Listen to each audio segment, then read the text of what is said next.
Ассалаумағалейкум, құрметті достар. Ерлан Қабаты YouTube арнасы. Құрметті достар, бүгін бізде қонақта әнші Айқын Төлепберген. Айеке, қош келдіңіз. Біріншіден көп рахмет сізге. Енді кез келген осы өнер саласында ән дейміз ғой, жоқ, әнші дейміз. Тыңдармандары сұрайтын жаңалық. Енді қазіргі таңда қандай жаңалықтарыңыз бар, қандай жаңа әндеріңіз бар? Ең жаман сұрақ қой. Әншіге жаңа әндер болды. Соңғы шыққан әніміз "All was Las Vegas in Paris" деген жолдасым Жұлдыз екеуміздің түсірген бейнебаянымыз, Майамиде түсіріп келдік. Сол ән жақсы қаралымға ие отыр YouTube'да. Одан кейін оған дейін шыққан әндеріміз Аргония мен Туралмен "Алдалыс жол" өзіміз жазған әніміз. "Мен неге қайтам" деген ән. "Сен үшін маған шын айтамын" көп енді шығып жатқан әндер көп. Біреулер енді популярны болып отыр, біреулер популярны болып жатқан жоқ, әйтеуір жаңалық көп. Биыл негізі 2023 жылы сахнаға шыққаныма, алғаш танылғаныма Айқын Төлепберген болып 20 жыл болыпты. 20 жыл. Музарт 21 болса, мен 20 жыл болыпты. Демек, сіз үлкен концерт Алматы, Астана қаласында 20 жыл концерт көреміз. Міндетті түрде енді Алматы қаласы, бірақ мен ана Республика сарайында емес, мүмкін мен қандай халық көп болған концертті жақсы көремін да. Және де тегін болғанда жақсы көремін. Оны енді әкімдікпен сөйлесіп, мүмкін спонсорларды іздестіріп көріп, мүмкін тегін үлкен концерт жасағым келеді. Мысалы, Астана қаласында былтыр экспо алаңында кереметті концерттер өтті, Павлодар қаласында өтіп жатыр. Өскеменде білмеймін, қазір ондай концерттер болып жатыр ма? Әйтеуір сондай бір жеке кешімді ұйымдастырғым келеді, үлкен сахнамен, үлкен жаңағы стадионмен, жаңағы Queen сияқты, Beyoncé сияқты.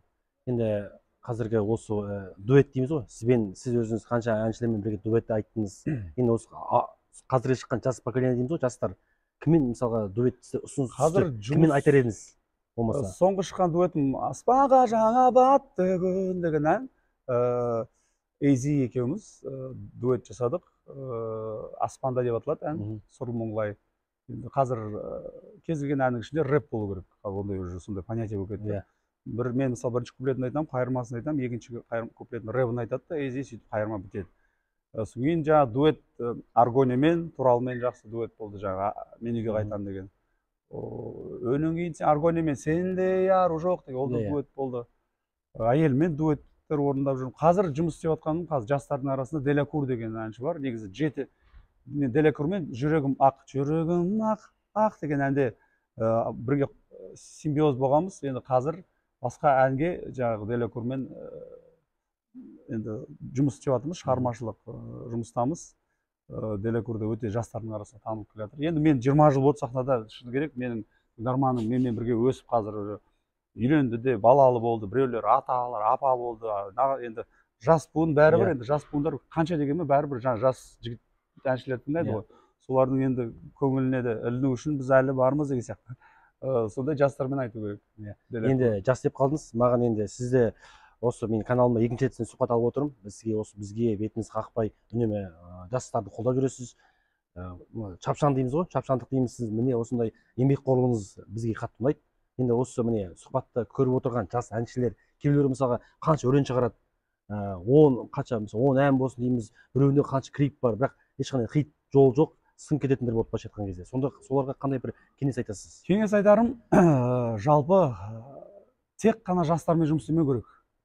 Себебі жастар деген ол 25% ғана Қазақстан, 25-30%. Қалған 70% ол 30-дан асып баратындар, 30-дан асқан адамдар. 30-дан асқандар, оларға жаңа музыка қабылдау қиын. Жастардың арасында хит болу оңайырақ. Жастардың арасында бір модный ән шығарып, өзің түрін жазып, шашын сарыға бояп, клип түсірсең, әйтеуір модный бір әнші боласың. Ал шынында популярный болу үшін, суперстар болу үшін сені үлкен буынды таңу керек. Сол айтамын, жастарға тек қана жас буынға ғана жұмыс істей бермей, жарты орта буын мен үлкен буынды ойлау керек деп ойлаймын. Бір әнді жастарға шығарса, бір әнді кішкене үлкен ағаларымыз, тәтелеріміз тыңдай алатындай сондай болу керек. Содан кейін америкалық қандай қатты стильге қатты ермеңіздер, себебі қанша дегенмен қазақстандық бізде енді ол жақтың несі, ол несі ғой, фундаменті, бірақ стеналарын, нелерін, жаңағы крышасын бәрін қазақи музыка тыңдап нетіңіз. Егер америкалық стайлмен, қазақи мелизммен құралған сондай бір симбиоз болса, сонда әдемі болады. Себебі біздің ұлттық нені де қосу керек та, мысалы. Ұлттық дегенде мелизмді айтып отырмын. Мысалы, алыс жол деген сондай сияқты бір мелизмдарды айтып жатырмын. Ең бастысы акцент болмау керек. Қазақтың көп адамдары акцент жақтырмайды. Акцент болғанда мысалы еркелеші ерке қыз деп жазылса, мысалы еркелеші ерке қыз деп айтылады.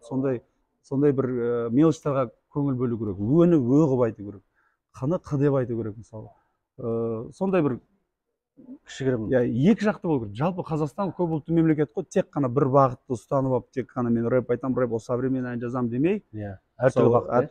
Мысалы қазір қараңыздар, Мирас Жүгінісов, қазір жақсы танылып жатқан жағы Садраддин. Қараңызшы, қазақшалар қандай, тап-таза, тұнық. Сол қазақшалар мықты да, ар жағында бірақ америкалық сондай батыстық стайлмен қазақи нелерді айтып тұр. Сондықтан ол бір ерекше не болады да. Сондықтан дұрыс акцентсіз сөйлеп үйрену керек. Ол үшін қазақи әндерді де тыңдау керек. Батыс әндерін де тыңдау керек. Бәрін тыңдау керек. Жан жақты болу керек. Енді осы тәуелсіздік дейміз ғой, тәуелсіздіктен бері осы мен ютубта каналымда үнемі келетін әншілерге, өнер адамына қоятын сұрағым, енді Айқын ағамыз үшін топ 5 әнші. Қазақстандық па? Қазақстандық. Топ 5 әнші. Енді ана жақтан келетқанда,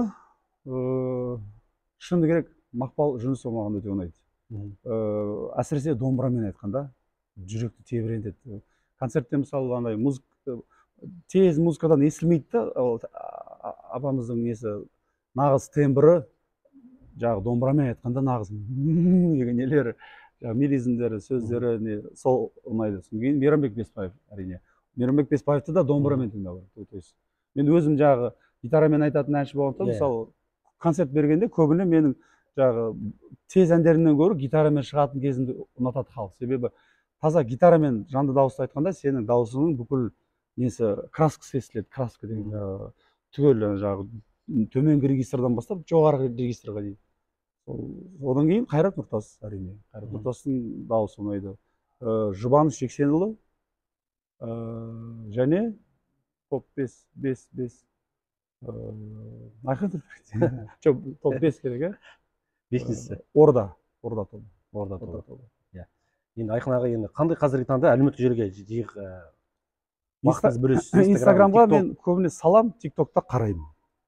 Инстаграмға жағы өзім жүрген тұрсымды немді сторисқа, жағы постқа салам, ал тиктокта жай өмірде не отқанын қарап отырмын. Бірақ тиктокты қолға алған жоқсыз әлі? Жоқ, тикток бар, тикток салып адам, кейбір нелер әйтеуір 300 мыңдап, миллиондап жинап атады.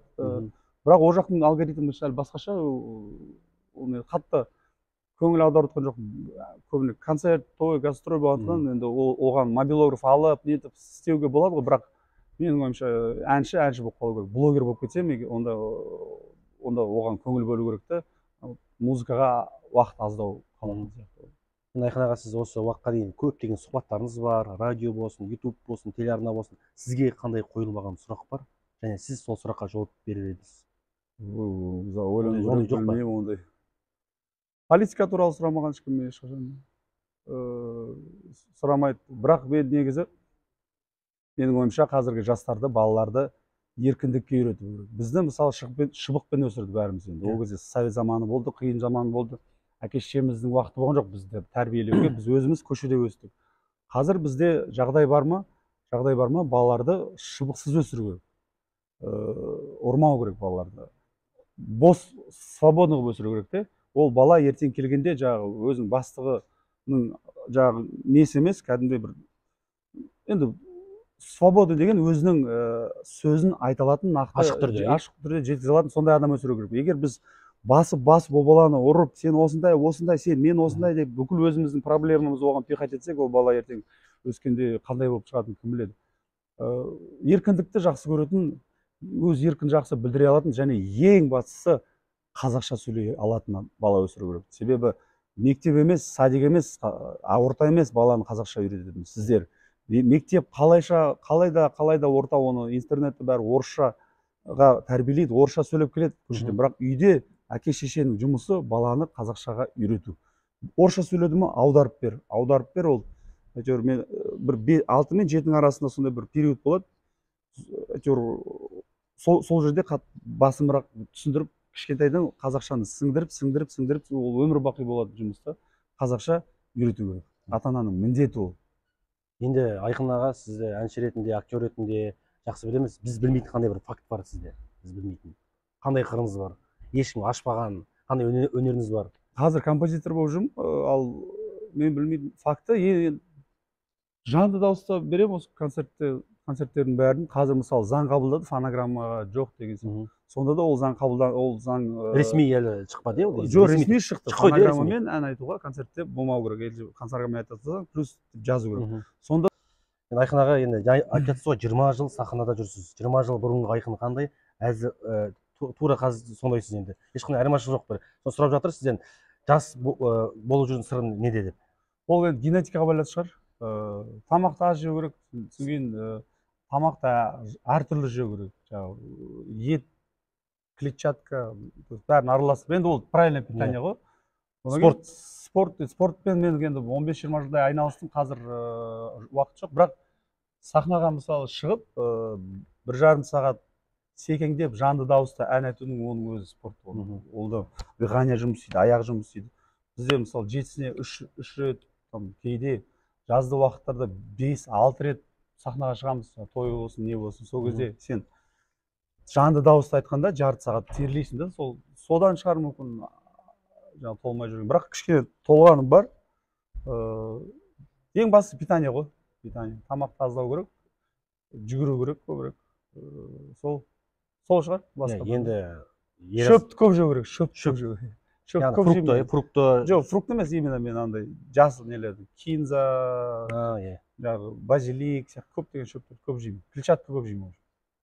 Енді Айқын аға, бізде тағы да біздің дәстүрлі сұрағымыз, дос дейміз. Дос деген ұғымды қалай түсінесіз? Дос деген негізі өмірлік дос болады. Бірақ дос деген сонда да әр досың енді жұмысы бар, шаруасы бар, ар жақта, жан жақта жүреді. Бірақ ең жақын сенің досың, жолдасың деген аты да бар, ол әйелің деп ойлаймын. Себебі қанша дегенмен қасында бір болатын, жаңағы бір досың керек екен деген ән бар ғой, сол әнді мен жолдасым туралы деп ойлап қалдым. Себебі сені құлағанда да, сүрінгенде де, шарықтағанда да, биіктегенде де қасында болатын өмір бойы досың, су алып беретін, ол сенің жолдасың, әйелің. Ең нағыз досың ол сенің әйелің болу керек, менің ойымша. Сырласың, барлық сырыңды айтатын. Ал жағы көңіл көтеріңкі болғанда достармен барып, енді ол кезде достарың болады. Ол енді өмірлік дос та болады. Мысалы, бір периодта бір достармен араласасың, кейін басқа жаққа көшсең, немесе басқа жағы сенің нең өссе, жағы жағдай емес, сенің өседі ғой бір, мысалы сен әнші болып кеттің, мысалы сен жағы интересің бәрі әншілік туралы болып кетті. Сондай болса, по интересам сөйтіп өзгереді. Дос деген өмірде көп кездеседі. Ең бастысы адал дос болу керек. Мысалы кейбір 5-6 жыл көрмеген достарың бар, бір көріскеннен, сол баяғы заманнан, оны 5 жыл көрмегеннен бәрібір сенің оған деген отношение өзгермеу керек деп ойлаймын. Бірақ ол енді өмірлік досың. Бірақ ең жақын досың қанша дегенмен әйелің. Керемет жауап. Енді біздің осы каналымызда енді көрермендер көреді, TikTokқа арнайы біз осыны саламыз. Осы турлар дейміз ғой. Тағы да қай жақта болады? Кешіңіз, концерттеріңіз. Әзірге енді біз Өскемен, Семей, Павлодарды жасадық. Бұйырса енді Қостанай, Петропавл, мүмкін Көкшетау, сол қалаларда болады. Мүмкін аз көреміз, мүмкін оңтүстікке барамыз, мүмкін батысқа барамыз. Ол жағы осы концерт ұйымдастыратын жігіттерге байланысты, уақытқа байланысты. Май айларында бұйырса концертіне тағы шығамыз. Жақсы, енді қазақтың наурызы, қазақтың жаңа жылы келе жатыр. Осы біздің бүкіл қазақ елінің бір ауыз сөзіңіз, тілегіңіз бар. Мен біріншіден барша қазақстандықтарды енді батыс жақта көрісу күнімен құттықтаймын. 14-ші көрісу күні айтпақшы Ақтауда боламыз, келіңіздер. Одан кейін келе жатқан наурыз мейрамы үшін жүректен құтты болсын. Енді еліміз аман, жұртымыз тыныш, болашағымыз жарқын мақсаттарымыз айқын болсын. Енді дүние жүзінде болып жатқан жағдайларды көріп жатырсыз. Қазір осы жақын елдердің ішіндегі ең дұрысы, ең жағдайы дұрыс осы Қазақстан ау деп жатырмын ғой. Сондықтан еліміз аман, жұртымыз тыныш болсын, бәрі жақсы болсын, еліміз өркендей берсін, аман болайық. Енді Айқын аға, сізге біріншіден көп рахмет. Қарапайымдылығыңызды өте қатты сыйлаймыз. Өнеріңізге тек сәттілік, шығармашылық табыс тілейміз. Отбасыңыз аман, деніңіз сау болсын. Рахмет. Құрметті достар, бізбен бірге болған Айқын Төлепберген.